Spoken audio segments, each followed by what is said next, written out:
Ya.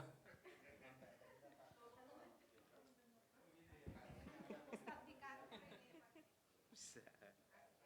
Asik, asik, asik. Bisa, gitu. Di grup apa ya? Di grup judulnya. Temanya apa nih?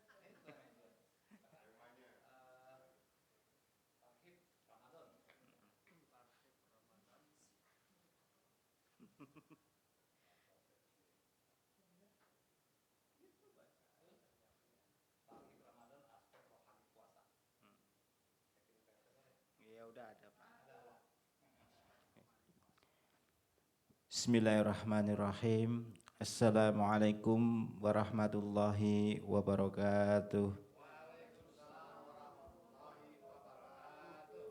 Alhamdulillah, alhamdulillahirabbil alamin. Wassalatu wassalamu ala asrofil anbiya'i wal mursalin wa ala alihi wa sahbihi ajma'in amma ba'du. Rabbi shrah li sadri wa yassir li amri wahlul 'uqdatam min lisani yafqahu qawli. Pertama-tama marilah kita panjatkan puja dan puji syukur kita kehadirat Allah Subhanahu wa taala yang mana pada malam hari ini kita masih bisa menghadiri kajian rutinitas kita tiap 1 minggu sekali ya, yang diadakan di kantor Notaris Bulu Desra Natasha. Mudah-mudahan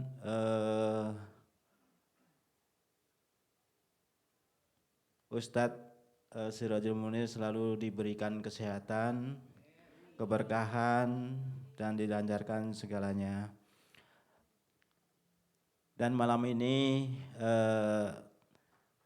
kajian kita akan mengambil judul yaitu Tarhib Ramadan, yaitu aspek rohani puasa.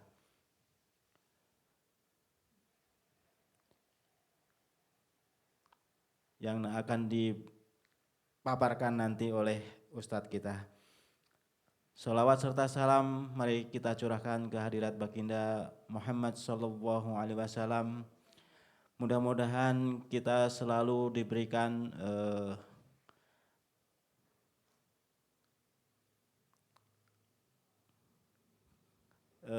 nanti di yaumil akhirat nanti kita selaku diberikan selaku umatnya yang senantiasa selalu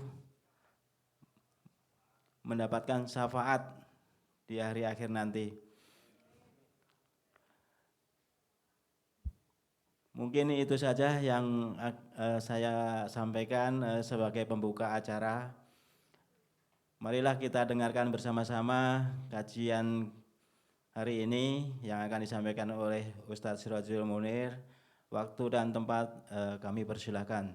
Wabillahi taufiq wal hidayah. Assalamualaikum warahmatullahi wabarakatuh.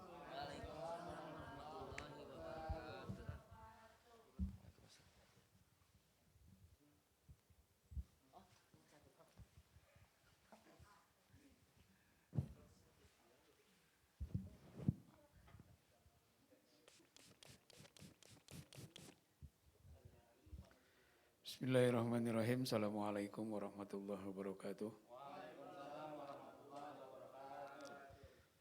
Alhamdulillah wa syukrulillah wa la hawla wa la quwata illa billah. Wassalatu wassalamu ala sayyidina rasulillah wa ala alihi wa sahbihi wa mawalah.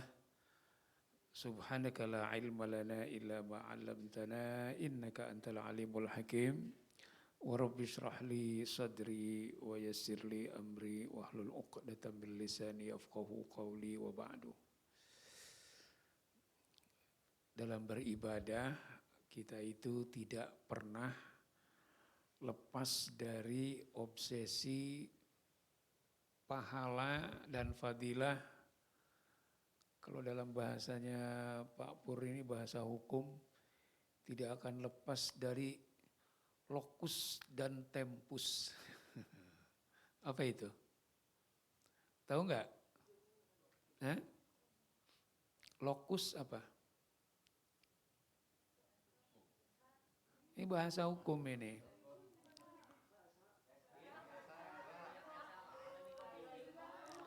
Lokus itu lokasi, tempus itu tempat. Benar nggak? Dalam beribadah kita ini selalu memikirkan pahala dan fadilah apa yang didapat dari lokus dan tempus. Orang ngapain berbondong-bondong berapapun biaya umroh dijabanin. Karena dia yakin bahwa banyak tempat-tempat yang mustajabah di Mekah dan di Madinah sana, kalau bisa di Madinah sana, di mana kalau kita memanjatkan doa, kita mendapatkan berkah yang luar biasa. Tempat. Banyak sekali di sana. Makanya orang at any cost umroh tuh berkali-kali. Tiap ada hajat umroh, tiap mau ngapain umroh, bagi yang banyak duit ya. Tempus, kecilin dikit Mas Aldi, dikit aja. Tempus ini artinya ya time. Kalau hari Jumat itu yang namanya sodakoh, makanan, melimpah tuh di masjid, hari biasa nggak ada. Bulan Ramadan, takjil itu, wah di mana-mana gratis. Karena orang ingin mendapatkan fadilah dari waktu. Fadilah dari tempat, fadilah dari waktu. Makanya kenapa yang bela-belain puasa sambil umroh, iktikafnya di Masjidil Haram kan? Orientasi kita itu dalam beribadah selalu ke situ. Setuju nggak? Yang kita pikirkan itu amalan apa yang berbuah apa, di mana dilakukannya dan kapan, kan gitu. Jarang yang berfokus kepada amalan baik apa yang menjadikan saya ini bisa menjadi manusia seperti apa. Kebanyakan orang bertanya, Ustadz, apa sih amalannya supaya saya bisa ini? Benar nggak? Saya lagi menghadapi ini. Kira-kira amalannya apa sih? Jarang yang bertanya, Ustadz, gimana sih caranya supaya bisa menjadi orang baik? Setuju? Maka bedakan antara amalan baik dan orang baik. Bedakan antara orang yang melakukan kebaikan dengan orang yang baik. Sama enggak? Ayo. Orang yang melakukan kebaikan dengan orang baik sama enggak? Beda. Orang yang melakukan kebaikan belum tentu baik. Tapi orang yang baik pasti dia akan berusaha untuk melakukan kebaikan. Orang yang melakukan kebaikan, kenapa saya katakan belum tentu baik? Bisa jadi karena ada maksud dan tujuan lain. Karena takut, karena pura-pura, karena ingin dipuji, ingin ini, macam-macam motivasinya. Nah, padahal kalau kita ini lepas, mohon maaf, sebelum itu saya katakan lagi, bedakan juga antara waktu dan tempat berbuat baik dengan upaya untuk memperbaiki diri. Kita selama ini melihat bulan Ramadan itu hanya waktu dan tempat untuk melakukan kebaikan. Ibu di mana melakukan taraweh? Di masjid kan? Karena ingin pahalanya lebih gede. Ibu-ibu nggak ada yang melakukan taraweh di rumah. Jadi yang dilihat adalah waktu tempat. Jadi kita ini hampir jarang bertanya bagaimana sih upaya memperbaiki diri di bulan Ramadan itu. Padahal orientasi daripada Ramadan itu adalah bagaimana caranya agar semua amalan-amalannya yang baik itu ujungnya adalah memperbaiki diri kita. Kebaikan diri itu adanya di mana? Di dalam apa di luar? Ya? Di dalam. Makanya kenapa saya ingin berbicara tentang Ramadan dari aspek rohani. Maka berikanlah porsi rohani terhadap puasa Ramadan. Jadi jangan fokus hanya kepada yang dohirnya saja. Kalau kita ini hanya fokus kepada yang dohirnya saja, Mohon maaf. Banyak orang-orang yang ketika di bulan Ramadan sakit dan dia tidak bisa berpuasa. Atau puasanya hanya sehari 2 hari. Banyak orang-orang yang ketika di bulan Ramadan karena berbagai macam kesibukan, dia nggak bisa tarawih di masjid bareng-bareng. Tarawihnya entar tengah malam ketika dia udah pulang karena banyak kerjaan. Mungkin di bulan Ramadan tahun ini rezeki kita tidak sebanyak di bulan Ramadan tahun kemarin. Sehingga sedekah takjil kita nggak sebanyak dulu. Maka kalau kita ini hanya fokus kepada ibadah-ibadah dohir Ramadan saja, bagi mereka yang sakit nggak bisa puasanya full, bagi mereka yang sakit nggak bisa taraweh, bagi mereka yang sudah sepuh nggak bisa iktikaf, bagi mereka yang matanya udah rabun nggak bisa lagi baca Quran dengan banyak, bagi mereka yang udah nggak punya lagi duit nggak bisa bersodakoh, maka Ramadan ini dia akan frustasi karena dia hanya fokus kepada ibadah-ibadah dohir saja. Tapi kalau kita sudah mulai berorientasi kepada pembentukan karakter, bagaimana menjadi orang yang baik melalui amalan-amalan ibadah Ramadan, kita tidak akan melihat jumlah hari yang dipuasai. Kita tidak akan melihat jumlah rakaat tarawih yang kita sholatkan. Kita tidak akan melihat kepada jumlah uang yang kita sedekahkan untuk takjil. Bukan itu yang menjadi perhatian kita. Walaupun hari ini, bulan ini kita hanya memberikan takjil hanya 3 kali doang. Tapi itu dilakukan dengan sepenuh hati. Ikhlas lillahi ta'ala, tidak ada riya, tidak ada apa. Siapa tahu sedekah kita yang cuma 3 hari memberikan takjil lebih baik daripada sedekah takjil kita sebulan di tahun yang lalu, tapi isinya hanya untuk riya dan dipuji saja. Siapa tahu sholat tarawih kita yang cuman beberapa rakaat saja di tahun ini, itu adalah tarawih terbaik dibandingkan tarawih kita di tahun yang lalu, tapi hanya untuk dipandang ini, itu, dan lain sebagainya. Jadi bulan Ramadan itu, kecilin dikit Mas Aldi.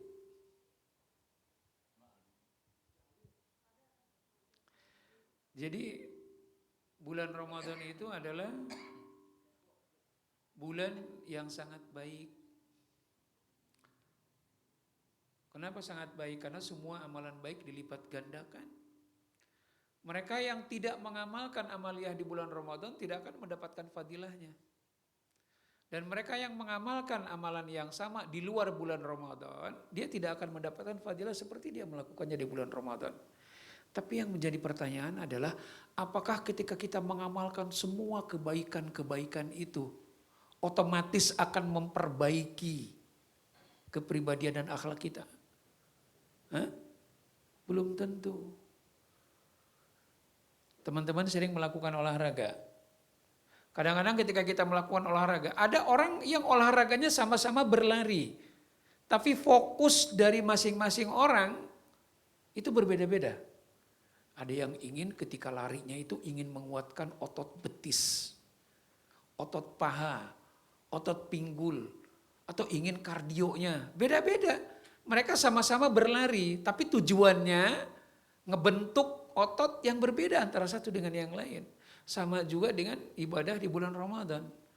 Maka kenapa pada kesempatan kali ini saya mengajak untuk mari kita berikan porsi rohani terhadap ibadah bulan Ramadan ini. Kita di pekerjaan kalau bulan Ramadan berkurang enggak? Enggak kan? Tetap banyak kan? Mungkin dalam beberapa keadaan nanti, beberapa pekerjaan itu menuntut kita enggak bisa tarawehan di rumah loh. Iya kan? Tapi kalau kita fokusnya kepada ibadah yang tidak kuantitatif, enggak apa-apa saya tarawehannya enggak bareng-bareng di masjid, tapi saya tarawehannya sendiri di rumah. Tapi ketika kita taraweh sendiri itu benar-benar lillahi ta'ala, mungkin lebih baik daripada kita tarawih di masjid tapi untuk riya. Kan gitu. Jadi kalau kita fokus kepada amaliyah Ramadan ini, kepada pembentukan akhlak sebagai dampak daripada ibadah, maka ketika ibadah dohir kita tidak banyak, kita gak mempermasalahkan. Itulah yang saya katakan, mari kita berikan porsi rohani kepada ibadah Ramadan. Dan di antara porsi rohani itu adalah termasuk ilmunya. Jadi kita kudu tahu. Bulan Ramadan itu memiliki banyak hal yang harus kita ketahui aspek-aspeknya. Kalau dalam ilmu syariatnya mungkin kita sudah paham semua.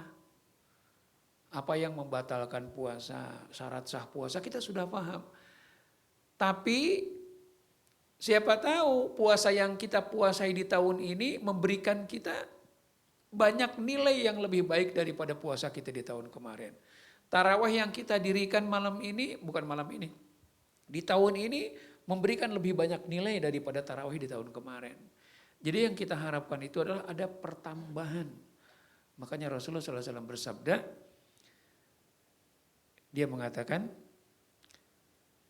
"Idza ata alayya yaumun la azdadu fihi ilman yuqarribuni ila Allah azza wa jal, fala burika li fi tulu'i syamsi dzalikal yaum." Kalau misalnya hari itu berlalu dan aku tidak mendapatkan ilmu untuk semakin mendekatkan diriku kepada Allah Subhanahu wa taala, maka hari itu aku tidak anggap memiliki berkah. Jadi keberkahan sebuah hari bagi Rasulullah adalah di hari itu dia mendapatkan tambahan ilmu untuk semakin mendekatkan diri kepada Allah atau tidak. Mungkin amaliyahnya sama, puasanya itu-itu juga. Tarawehnya itu-itu juga. Tadarusnya itu-itu juga. Tapi kok kenapa tadarus ini beda ya dengan tadarus yang tahun kemarin? Kan begitu. Jadi yang kita harapkan itu ada sebuah dimensi ibadah yang selalu baru. Terbarukan kita mendapatkan beda dengan tahun-tahun yang lalu. Sayyidina Ali karramahullah wajah mengatakan, "Idza marra biya yaumun walam aktabis hudan walam astafid ilman fama dzalika min umri." Kalau aku melewati sebuah hari, tapi di hari itu aku tidak mendapatkan hidayah, di hari itu aku tidak mendapatkan ilmu, terima kasih. Maka aku tidak akan menganggap hari itu adalah bagian daripada umurku. Jadi para salafus soleh zaman dulu akan menganggap hari itu penuh keberkahan, akan menganggap hari itu adalah bagian daripada umur dia kalau dia mendapatkan sesuatu yang semakin mendekatkan dirinya kepada Allah Subhanahu wa taala.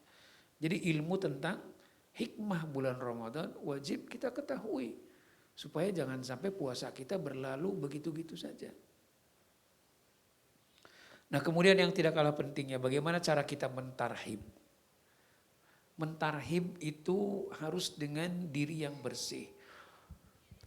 Pak, Bu, yang namanya amalan Ramadan itu fadilahnya luar biasa bersih. Jangan sampai wadah kita untuk menampungnya itu masih kotor. Maka untuk membersihkan diri kita, ini bahasan yang sudah kita bahas kemarin. Yaitu kita harus tobat nasuha. Menghapuskan dosa-dosa kita kepada Allah Subhanahu wa taala.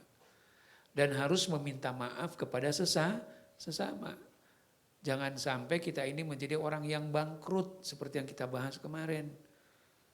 Ketika kita dibangkitkan di akhirat di yaumul hisab, membawa amalan-amalan pahala puasa, pahala sholat yang sangat banyak, tapi pada saat yang bersamaan kita membawa dosa-dosa kepada teman-teman kita yang lupa kita belum mintakan maaf.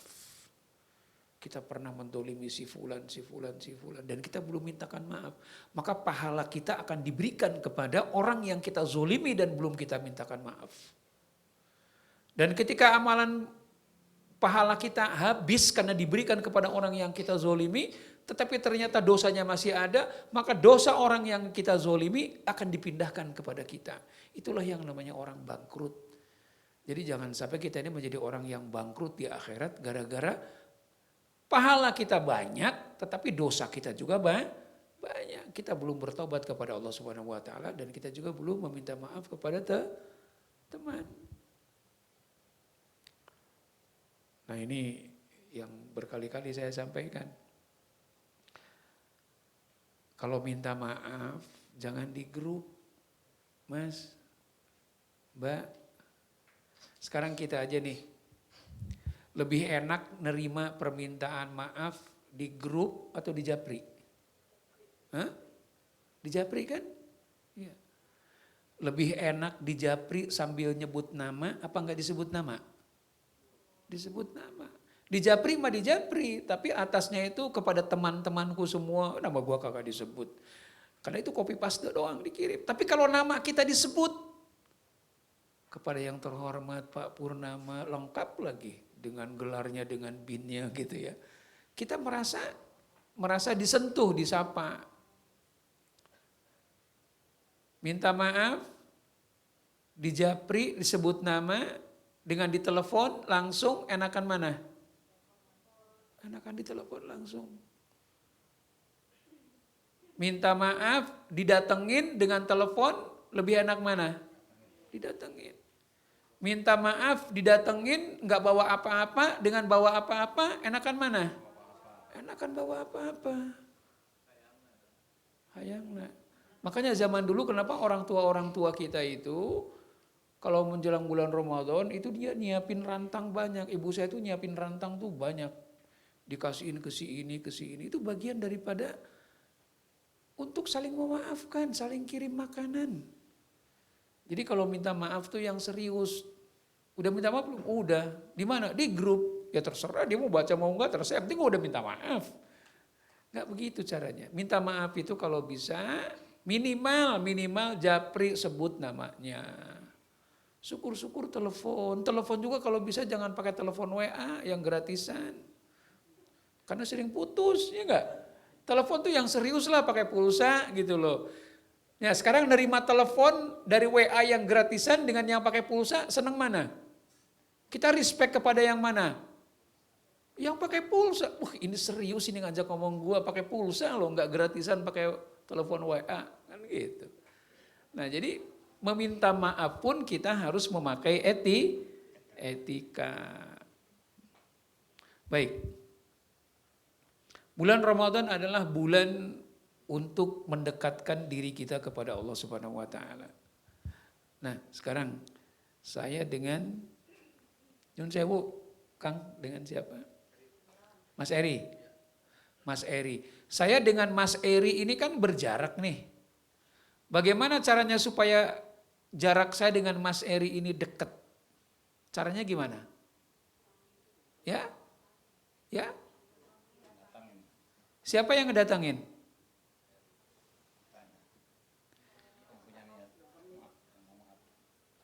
Sebenarnya yang paling baik dua-duanya ngedeket. Karena kalau dua-duanya ngedeket, masing-masing punya motivasi. Mendekatkan.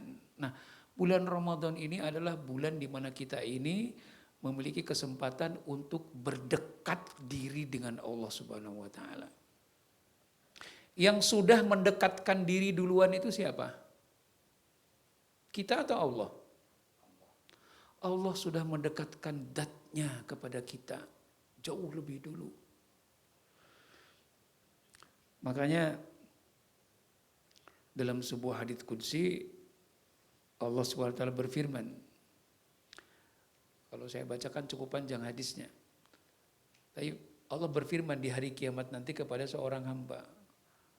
Wahai hambaku, dulu aku waktu kamu di dunia, dulu aku sakit dan engkau tidak mengunjungiku. Nah kemudian si hamba ini berkata, bagaimana aku akan mengunjungimu sementara engkau adalah Rabbul Alamin? Masa ia sakit?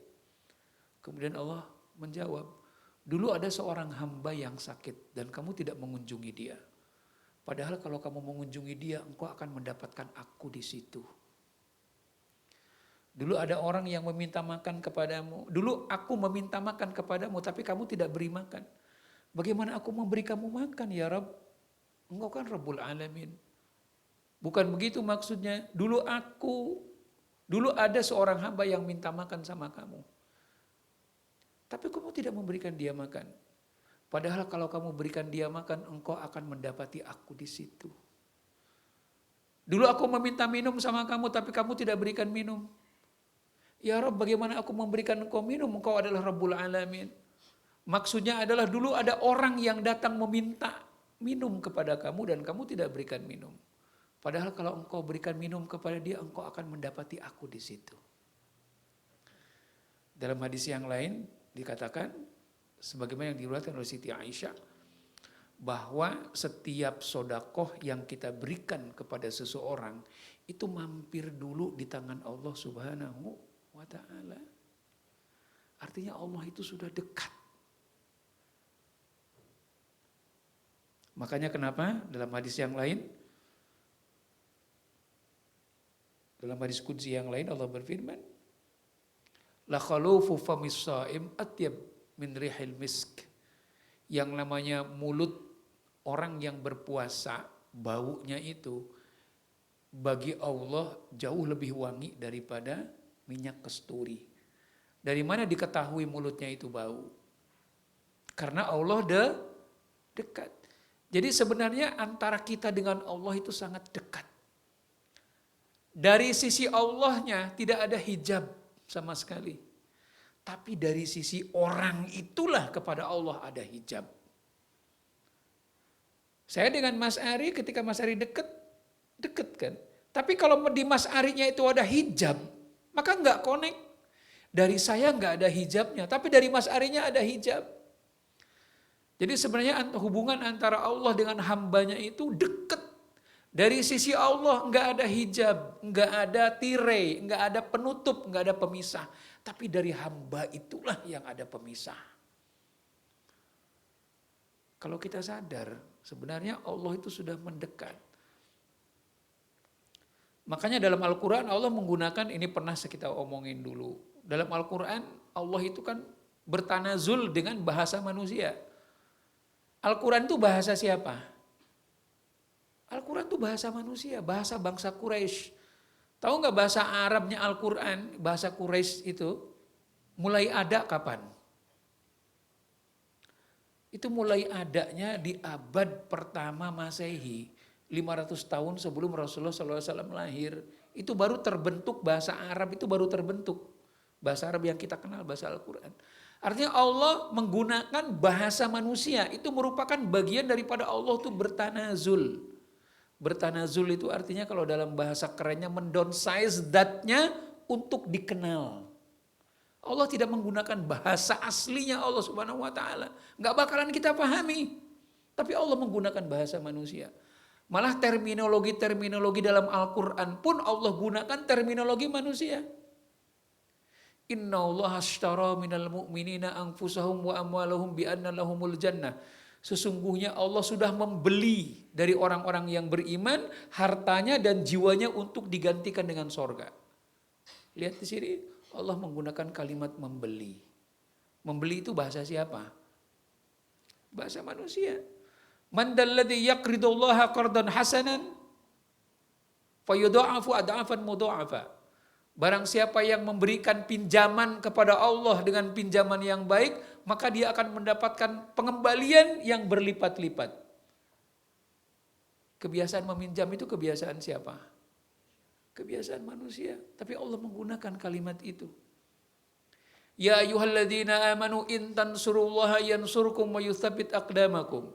Wahai orang-orang yang beriman, jika engkau menolong Allah, ya kan? In tansurullah yansurkum, maka Allah akan menolong kamu. Yang butuh pertolongan itu siapa? Kita manusia.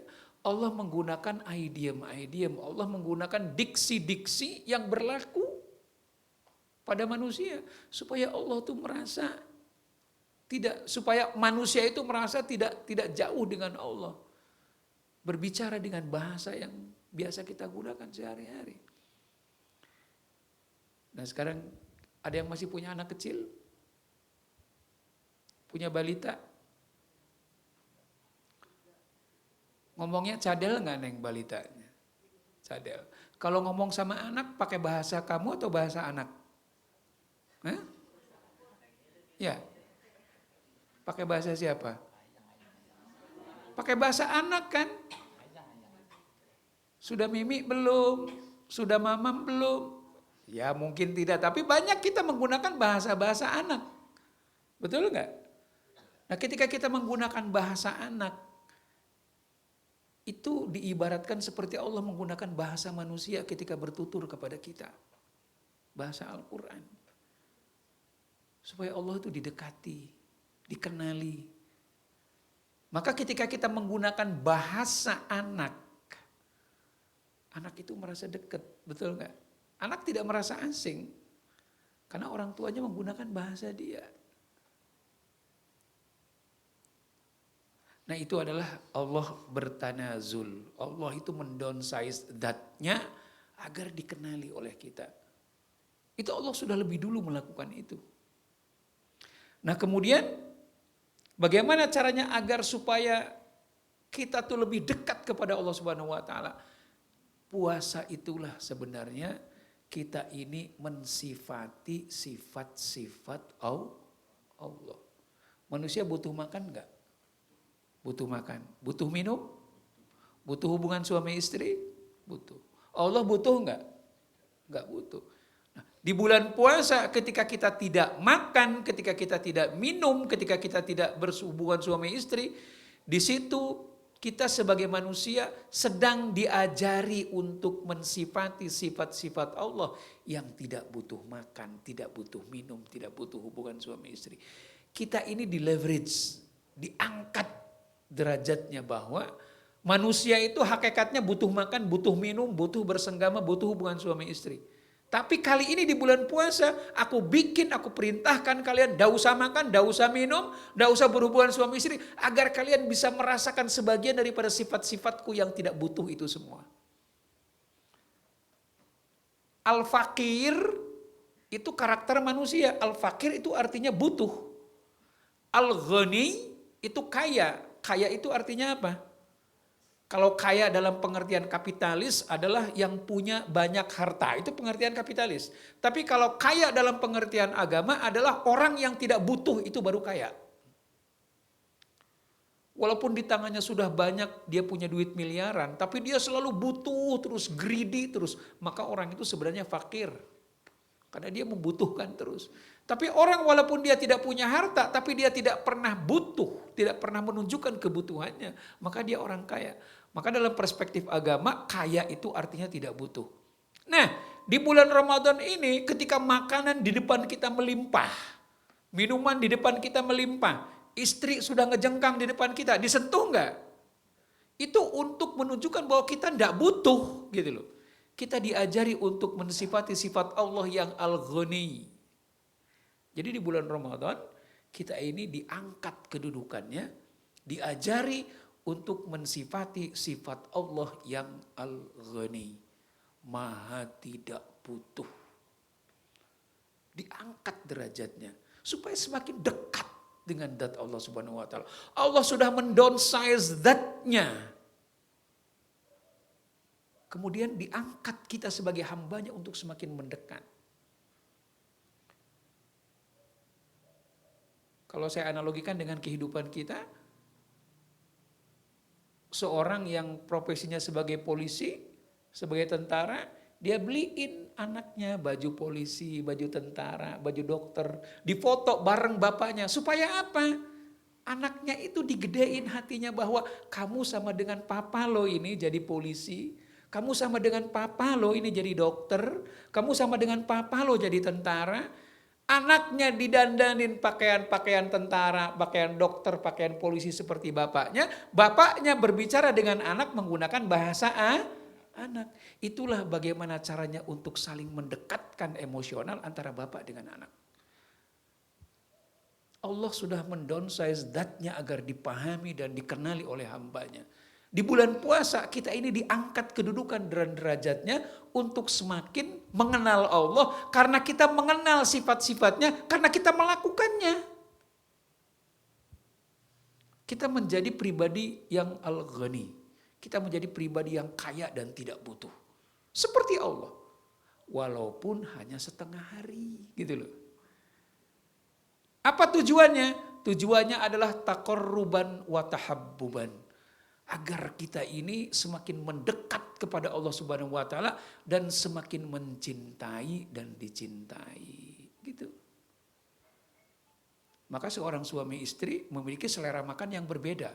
Tapi demi untuk supaya mereka saling dekat dan saling mencintai, kadang-kadang si istri terpaksa makanan yang enggak disukainya karena disukai sama suaminya makanan itu. Begitu juga dengan suaminya, terserah kamu mau masak apa aja aku makan. Mau masak apa aja aku makan deh. Kalau itu yang kamu suka. Padahal si suami nggak suka dengan masakan itu, betul? Itulah bagaimana caranya kita semakin mendekatkan secara emosional. Nah itulah yang dimaksud dengan mari kita berikan porsi rohani dalam puasa. Maka kalau kita tahu bahwa yang namanya puasa yang melelahkan itu adalah bagian daripada cara Allah untuk meleverage, lift up kedudukan kita untuk sedikit mengenal sifat-sifat Allah yang Al-Ghani, kita akan berbangga dengan puasa kita. Puasa itu memuliakan. Nah itu yang dimaksud dengan puasa memuliakan itu adalah karena kita mengerti. Itulah yang dimaksud dengan ilmu hikmah tentang puasa. Jadi kita jangan tahu cuman ilmu syariatnya sah tidaknya doang, amaliah-amaliah puasa. Tapi kita harus tahu ilmu hikmahnya apa. Bahwa puasa itu sebenarnya adalah memuliakan kita karena kita diajari untuk mengenal dan mempraktekkan sebagian daripada sifat-sifat Allah yang mulia. Makanan banyak tapi tidak kita sentuh, malah diperintahkan untuk diberikan kepada orang lain, betul? Walaupun kita sebenarnya membutuhkan, tapi kok kenapa kita berikan kepada orang lain? Ada makanan di depan kita, kita nggak sentuh tapi kita berikan kepada orang lain sebagai makanan takjil. Dengan balasan lipat gandakan pahala dan lain sebagainya. Kita diberikan kesempatan untuk mensifati sifat Allah yang Ar-Razzaq, Maha memberi rezeki. Jadi kalau kita sudah paham bahwa manusia butuh tidur nggak? Butuh tidur. Tapi kita dipaksa untuk belajar sholat malam. Mereka yang nggak pernah belajar tahajud, mereka yang nggak pernah biasa tahajud, dipaksa untuk taraweh. Tarawih itu kan bagian daripada sholat malam. Kalau tahajud adalah sholat malam yang dilakukan di sepertiga akhir. Kalau tarawih adalah sholat malam yang dilakukan di sepertiga awal. Bagi mereka yang belum kenal tahajud, mbok ya tarawih. Disuruh melek. Melek itu adalah bukan karakter manusia. Manusia butuh tidur, Allah tidak butuh tidur. Tapi kita dipaksa untuk bangun malam. Tujuannya adalah agar kita mengenal, oh ini loh, zat yang tidak butuh tidur. Allah kan tidak tidur. Kita dipaksa untuk belajar juga tidak tidur. Jadi kalau kita melihat sebegitu beratnya amaliah-amaliah Ramadan, dari mulai puasanya, dari mulai sodakohnya, dari mulai bangun malamnya. Kalau kita melihat bahwa semua amaliah ibadah itu adalah untuk memuliakan kita karena kita dikenalkan sifat Allah yang Al-Ghani, tidak butuh. Sifat Allah yang Ar-Razzaq, sifat Allah yang gak butuh tidur. Oh, ternyata ini cara Allah untuk mendekatkan kita sebagai seorang hamba dengan zat mulianya. Itulah kenapa dikatakan Ramadan Karim. Ramadan itu mulia. Walaupun Ramadan enggak kita muliakan, walaupun Ramadan enggak kita semarakkan, walaupun Ramadan enggak kita festivalkan, Ramadan sudah diciptakan oleh Allah Subhanahu wa taala mulia dari sananya. As-saumu nisfus sabri. Yang namanya puasa itu adalah separuh daripada pelajaran sabar. Manusia itu karakternya bukan penyabar, Pak. Allah tuh Maha Penyabar. Maka kita diajari untuk bersikap sabar. Kalau Allah tidak memiliki sifat sobur, Maha Penyabar, kita udah nggak ada, Pak. Kita ini udah musnah semua. Karena Allah akan murka, Allah akan timpakan adabnya di tengah-tengah ketika kita diberikan rezeki yang luar biasa melimpah, tapi justru kita melakukan maksiat kepada Allah Subhanahu wa taala. Kalau Allah bukan zat yang Maha Penyabar, habis selesai. Betul enggak? Kita ini memberikan nafkah kepada anak, kepada istri. Ketika melihat anak bandel gimana, Pak? Marah. Padahal cuma bandel sedikit doang, marahnya kita minta ampun. Lah kita diberikan rezeki sama Allah itu semua. Tapi ketika kita melakukan maksiat, apa Allah hukum kita detik itu juga? Enggak kan? Kita dibiarkan. Kita ditambahkan rezeki kita. Itu adalah Allah yang Maha Penyabar. Dan di bulan puasa kita diajari untuk bersikap dan bersifat sabar. Karena sabar itu hakikatnya adalah sifat Allah Subhanahu wa taala. Oh, ini kalau kita bahas panjang. Yang penting Mari kita berikan porsi rohani pada ibadah puasa. Jangan fokus hanya kepada ibadah-ibadah dohir saja. Ibadah dohir penting, tapi jangan itu yang kalian banggakan. Alhamdulillah puasa saya top. Alhamdulillah tilawah Quran saya, tadarus saya full. Alhamdulillah tahajud saya ini. Alhamdulillah. Jangan hanya berbangga diri dengan ibadah-ibadah dohir. Tapi yang paling penting adalah walaupun ibadah dohir kita lakukan tidak banyak, tapi kita bisa mengcapture hikmahnya apa di balik itu semua dan bisa merubah karakter kita menjadi orang yang baik seperti yang Allah harapkan. Itu yang menjadi harapan la'allakum tattaqun. Ujungnya kan la'allakum tattaqun. Mudah-mudahan kalian menjadi orang-orang yang bertakwa. Bertakwa itu adalah mensifati sebagian kecil daripada sifat-sifat mulianya Allah Subhanahu wa taala. Karena dalam sebuah hadits qudsi Allah berfirman, "Inni haramtun nar ala 'abdin ittasafa bi sifati." Aku akan haramkan api neraka untuk menjilati hambaku yang paling banyak mensifati sifat-sifat mulianya aku. Nah, di bulan Ramadan inilah kita diajari untuk mensifati sifat-sifat mulianya Allah Subhanahu wa taala. Maka sekali lagi berikanlah porsi rohani pada ibadah Ramadan tahun ini. Supaya kita mendapatkan fadilah yang lebih baik daripada tahun-tahun yang kemarin. Ya. Baik, ini saja mungkin yang dapat kita obrolkan. Atas nama pribadi saya menyampaikan permohonan maaf. Mungkin selama setahun kita bergaul, ada salah ucap, salah sikap, salah interpretasi dan lain sebagainya. Mudah-mudahan pintu maaf yang dibukakan oleh teman-teman buat saya bisa membuat ibadah Ramadan saya pun di tahun ini nyaman ya. Paling tidak bolongnya ketutupin lah dikit, tinggal saya minta maaf kepada yang lain ya. Dan teman-teman juga saling memaafkan lah. Kurang lebihnya mohon maaf. Kalau tidak ada pertanyaan, kita selesaikan sampai di sini. Hadani Allah wa iyyakum ajmain. Assalamualaikum warahmatullahi wabarakatuh. Waalaikumsalam warahmatullahi wabarakatuh. Teman-teman, ada yang tanya? Mas Dari? Apa? Mungkin saya ada pertanyaan sedikit. Jadi tahun kemarin saya sakit, yang harus minum obat, jadi kan nggak puasa tuh Mas. Cuma tahun kemarin itu nggak puasanya karena sakit itu saya lupa berapa hari nih. Nah, terus sekarang kan mau masuk bulan puasa nih. Kemarin sih saya puasa ya berarti yang nggak tahu tuh berapa, pokoknya saya puasa niatnya niat bayar lah. Itu bagaimana Bapak? Kalau bayar pas jatuh temponya udah menjelang puasa berikutnya saya masih belum lunas gitu. Ini pertanyaan terkait dengan masalah fikih ya. Gimana kalau kita lupa utang puasa? Ambil angka yang maksimal.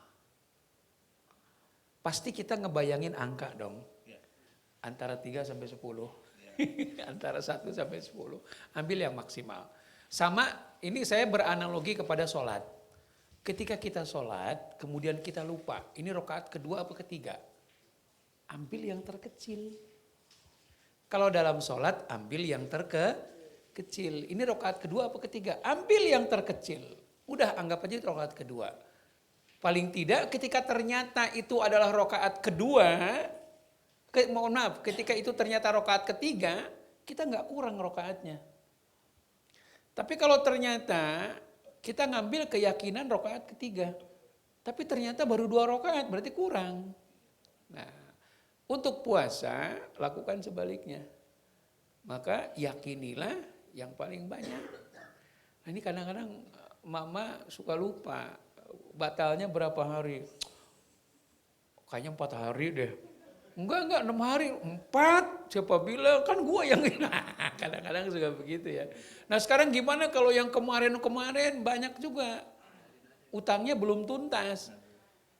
Makanya kalau saya boleh sarankan, setiap kali kita membayar puasa gitu ya, tambahin. Karena siapa tahu itu untuk menutupi tahun-tahun kemarin ketika kita tidak puasa.